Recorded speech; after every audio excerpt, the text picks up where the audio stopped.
Minsan, may magkapatid na naninirahan sa isang bayan.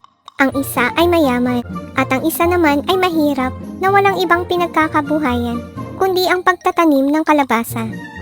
Isang araw, namunga ng isang kakaibang kalabasa ang kanyang pananim. Naisip ng taong ito na iregalo na lamang sa hari ang dambuhalang kalabasa. At ganoon nga ang kanyang ginawa. Laking tuwa ng hari. At dahil sa kasiyahan ng hari, binigyan ito ng ginto at mamahaling bato ang taong nagbigay ng regalo. Tuwang-tuwa siya at kaagad nagtungo sa kanyang kapatid upang isalaysay ang nangyari. Hindi makapaniwala ang kanyang mayaman na kapatid. Gayunpaman, naisip ng mayamang kapatid na kung ang hari ay natuwa sa walang kwentang kalabasa, tiyak na mas ikagagalak nito kung reregaluhan niya ng mas mahalagang bagay. Kaya't ganoon nga ang ginawa ng mayamang kapatid.